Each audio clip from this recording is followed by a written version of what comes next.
नमस्कार विद्यार्थी मित्रांनो, अपूर्णांकावरचे प्रश्न किंवा अंक बघितले की विद्यार्थ्यांना खूप भीती वाटते. तर आजच्या व्हिडिओमध्ये आपण काही जे शाब्दिक उदाहरणं विचारली जातात अपूर्णांकाची ती कशी सॉल्व करायची आणि आकड्यांना न घाबरता कशा पद्धतीने सॉल्व करायचं ते बघणार आहोत. पहिल्यांदा अपूर्णांक म्हणजे काय समजून घेऊ. कुठलाही एक नंबर असेल, समजा ही एक चपाती आहे किंवा एक भाकरी असं समजू, तर त्याचे दोन भाग केले तर एकाचे दोन झाले ना, त्याच्यामुळं आपण हा अर्धा भाग रंगवला. ठीक आहे, तर हा झाला अर्धा आणि हा अर्धा झाला. आता हा अर्धा म्हणजेच कसं लिहिलं जातं तर 1/2 या पद्धतीने अंश आणि छेदामध्ये लिहिलं जातं. ठीक आहे, आता ह्या अर्ध्याचा मी पुन्हा एक फिगर काढते. इथं या अर्ध्याचा पुन्हा अर्धा केला. आता हा अर्धा नाही आहे पण जरा समजून घ्या फिगर. ठीक आहे, रफ आकृती आहे ही.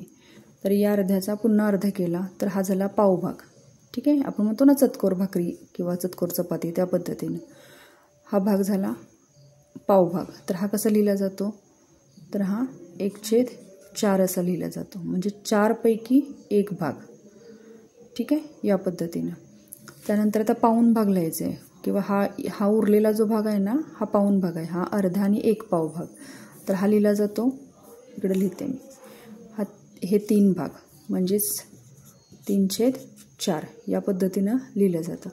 म्हणजे लक्षात घ्या, अर्धा, पाव आणि पाऊण हे अपूर्णांकामधले महत्त्वाचे फॅक्टर आहेत. हे समजले की मग पुढचा भाग पूर्णच तुम्हाला समजेल. ठीक आहे, तर आता एकूण भाग जे असतात ना ते छेदामध्ये असतात. कुठल्याही आकृतीचे एकूण भाग असतात ते छेदामध्ये दिले जातात. किंवा समजा हे शेत आहे आणि या शेतामधला अर्ध्या भागामध्ये गहू लावला आहे आणि अर्ध्या भागामध्ये ज्वारी लावली. तर आपण कसं सांगणार, गहू किती भागामध्ये आहे, अर्ध्या भागामध्ये, आणि ज्वारी किती भागामध्ये आहे, अर्ध्या भागामध्ये. ठीक आहे, म्हणजे एकाच आकृतीचे 2 भाग समान झालेले आहेत, अर्धा अर्धा झालेले आहे. ठीक आहे, त्यानंतर समजा एक पाण्याची टाकी आहे. ठीक आहे, या टाकीमध्ये एकूण भाग या टाकीचे होतात 5 भाग होतात. ठीक आहे, हे समान 5 भाग आहेत समजून घ्या. तर 5 भागापैकी समजा 3च भागामध्ये पाणी भरलं, एकूण भाग किती आहेत, 5 भाग आहेत, आणि या 5 भागातल्या 3 भागामध्ये पाणी भरलं तर हा पूर्णांक आपण 3/5 असं लिहिणार. आणि उर्वरित भाग किती असं विचारलं, उर्वरित भाग किती, तर 5 पैकी 3 भागामध्ये पाणी आहे, मग उरलेले भाग किती आहेत, 2 आहेत, मग ते अपूर्णांकात कसं लिहिणार, 2/5 असं लिहिणार. म्हणजे भरलेला, पाण्याने भरलेला 3 भाग आहे आणि 2 भाग शिल्लक आहे. हा उर्वरित भाग.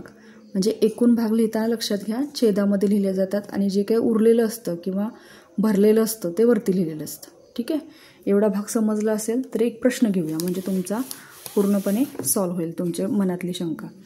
बघा, भाऊरावने आपल्या शेताच्या 5/13 भागात गहू, 3/13 भागात ज्वारी व उरलेल्या भागात ऊस लावला, तर त्याने किती भागात ऊस लावला.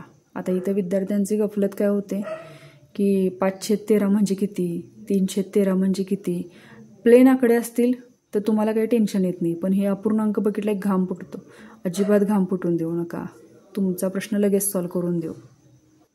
आता बघा, 5/13 भागामध्ये गहू आहे आणि 3/13 भागामध्ये ज्वारी आहे आणि उरलेल्या भागात ऊस लावला आहे. मग अशी मी टाकीचं उदाहरण दिलं, सेम तीच पद्धत. एकूण भाग किती असणार आहेत तर 13 असणार आहेत आणि 13 पैकी 5 भाग, 13 पैकी 3 भाग. आपल्याला ऊस विचारला आहे, गहू ऊस ह्याच्यात पडायचं नाही, फक्त आकडे लक्षात ठेवायचे, काय काढायचं एवढं लक्षात ठेवा. आता इथे काय करायचं आहे, 5/13 अधिक 3/13 हा समच्छेद अपूर्णांकाचं उदाहरण आहे. आता समच्छेद अपूर्णांक म्हणजे काय, ज्याचा छेद समान असतो त्याला समच्छेद अपूर्णांक म्हणतात. ठीक आहे, तर हे 13 आहेत. आता वरच्या संख्यांची बेरीज केली तर किती येणार आहे, 5 आणि 8. हा नियम आहे की ज्यावेळेला समच्छेद अपूर्णांक असेल त्यावेळेला फक्त अंशांची बेरीज केली जाते, छेदांची बेरीज केली जात नाही. 5/8 आणि 5/13 3/13 यांची बेरीज होते 8/13. मग 13तून 8 गेले, किती उरतात, हे झालं दोन्ही पिकांचं झालं. आता उरलेल्या भागात उर्वरित भागात ऊस किती आहे चेक करायचं आहे आपल्याला. म्हणून काय करायचं आहे आपल्याला, 13 पैकी 8 भागामध्ये ही 2 पिकं आहेत. कोणती, तुमचं जे काही गहू आणि ज्वारी आहे, आणि ऊस किती भागामध्ये आहे बघायचं आहे आपल्याला. तर याच्यातून आपल्याला काय करायचं आहे, 13मधून 8 वजा करायचे. किती येईल उत्तर सांगा. तर किती येईल उत्तर सांगा. तर 5 येईल. म्हणजे 13तून 8 गेले तर ऊस किती भागात असेल, 5/13. ठीक आहे. अशा पद्धतीनं ऑप्शन आहे का चेक करा. 10/13 आहे, 8/13 आहे. बघा या दोघांची बेरीज आपण जी केली ते इथं ऑप्शनमध्ये दिलेलं आहे. बऱ्याच मुलं पुढचं काही करत नाहीत, इथंच टिक करून रिकामे होतात. आणि ऑप्शन आपण काढलेलं उत्तर आहे 5/13. तर 5/13 हे आपलं उत्तर असणार आहे. सोपं आहे एकदम. सेम तीच पद्धत बघा. एका भिंतीचा 8/15 भाग रंगवायचा राहिला होता. त्यातील 5/15 भाग रंगवल्यास आणखी किती भाग रंगवायचा राहिला. म्हणजे 5/15 रंगवला आहे, 8 भाग राहिला आहे, आणि अजून किती भाग रंगवायचा राहिला आहे. म्हणजे इथं सुद्धा समच्छेद अपूर्णांकाचं हेही उदाहरण आहे. आपण लगेच सॉल्व करून बघू.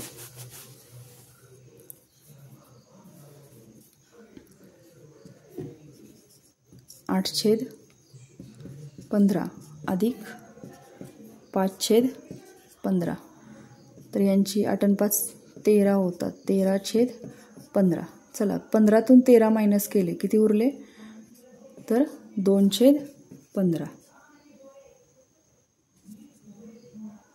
तर या पद्धतीने बघा एका स्टेपमध्ये आन्सर निघाला. म्हणजे तुम्ही जर प्रॅक्टिस जास्त केलं ना तर या पद्धतीचे प्रश्न व्यवस्थित सोडवता येतील. ठीक आहे. तर असेच प्रश्न जर पाहिजे असतील तुम्हाला, अजूनही थोडे प्रश्न मी दाखवते, स्क्रीनशॉट मारून घ्या. प्रश्न क्रमांक 3 आहे, त्यानंतर प्रश्न क्रमांक 4, 5. ठीक आहे. त्यानंतर अजूनही खाली आहेत बघा 6, 7, 8. व्हिडिओ पॉज करून तुम्ही स्क्रीनशॉट मारू शकता.